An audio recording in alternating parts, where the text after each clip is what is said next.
this movie is going to show you the new way, because we can probably all agree that the old ways aren't working. We have so many different mechanisms vying for real estate in teenagers' mind today that the systems that were used in the past they're just bouncing off them and becoming ineffective. And as a result, I've seen a lot of parents yelling at their teens because they don't feel like they're being heard.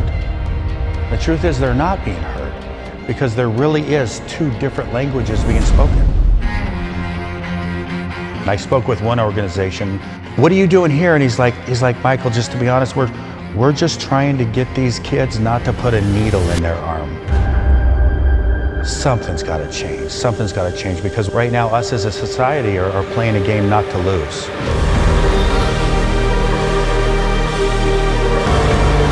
Come on, ready, set, go.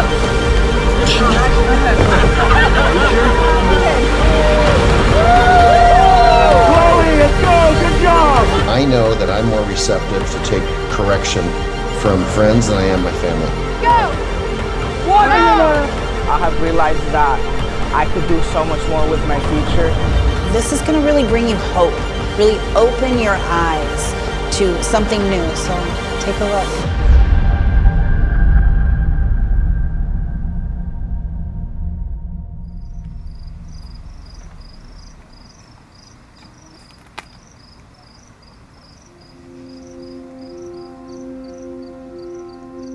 Let me guess, the deepest pain that you're experiencing right now is probably confusion. Frustration has to be up there also. You don't know who hijacked your sweet little toddler. You've got this teenager that looks like your child but acts like somebody else occasionally. You put all your effort into trying to connect with them, but they're experiencing something else, and you could be met with resistance at 95% of the turns you make. Unless you feel like you're giving them their own way. I mean, you don't want to be held hostage by your teenager. You love them, but you don't want to be held hostage. You feel like the secrets of your teen just keep mounting up higher and higher. Maybe you're even asking yourself, how did we get to this point? You feel like maybe you've totally lost control.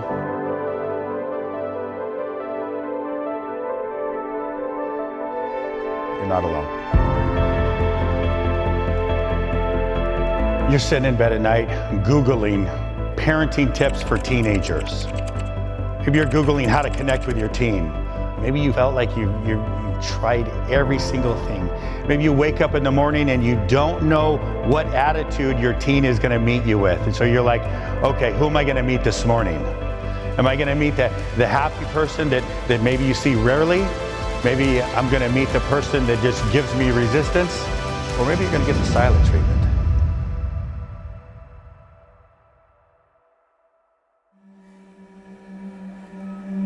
Just because you're asking for help, it doesn't mean you did a bad job. It takes a community to actually transition a teenager into an adult. So I just want to welcome you. Ask for help. There's so many more tools that we have through this process that can open up possibilities maybe that you've never even dreamed of for your teen. Maybe you do have some wildest dreams for your teens. Maybe you buried those wildest dreams in the grave in the backyard because that's for some other family. That's for some other teen. And right now you might find out that you're actually playing a game not to lose. What would it look like to play the game to win with your team and your teen was on your team?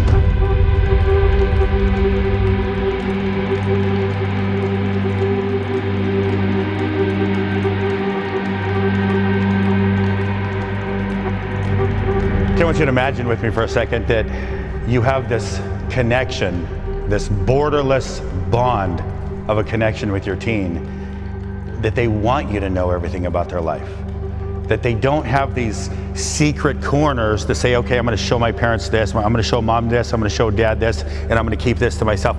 Imagine that little area of secrecy doesn't even exist. Those are all possibilities through this. Imagine that they come to you with a bad day that might seem small to an adult, but it's big for them. Imagine that they feel welcomed enough by you, that they can come and share that bad day. Maybe somebody said a hurtful thing to them at school, or maybe they saw a video that affected them a certain way on TikTok, and they actually feel permission from you, and they feel the right as a teen that they can come to you and share those things with you. And there aren't those little dark spaces in the corner of your teen's mind like you know exist right now.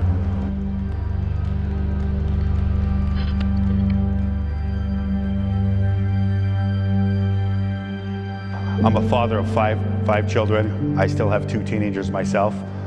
Imagine the greatest dreams that you have for your teen. I mean, the wildest, greatest dreams. And I would encourage you right now, those are not a fantasy.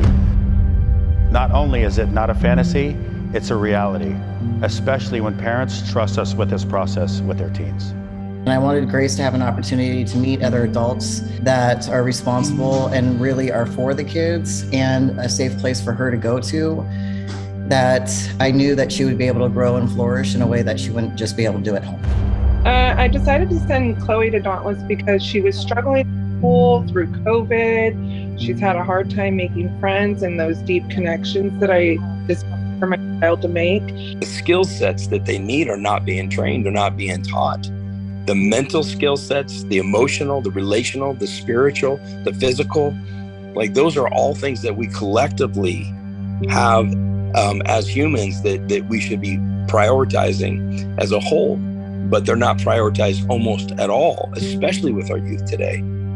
This was an opportunity for me, based upon an invitation from Michael, to allow 2 people that are so dear to my heart, my son and future daughter-in-law, to walk into a space together where they can get a different set of eyes and be challenged in a way that they've never been challenged before. In the world today, these kids aren't connected to creation, God, each other. So we're just really focused on getting them connected. All right, before I tell you what this is, let me be very clear on what this is not. This is not some summer camp where, they sing songs around a fire. It's not a church camp where they're gonna go to and pray and read their Bible. It's not some military camp where you send the bad kids where they come home and go, yes sir, no sir. This is not a place for at-risk teens. This is a place for all teens who are at risk for not living out their dreams. This is about an opportunity to actually save your child from future emotional death, spiritual death, relational death. So what makes our experiential training, the game, any different? Well, this is life gamified. Whether you like it or not, life is a game. And if you don't know how to play, how are you gonna win? Yeah! So we create strategies. Today's world in schools, we hear our teens, and many teens complain that they're going to school to just memorize facts. Well, how is that serving you in the real world? And so what makes us different is we create experiences that you learn through. We've taken decades of research into the human condition and collapsed it into 4 days of experience called the game. We have gamified the adventure of a teenager meeting themselves, sometimes for the very first time.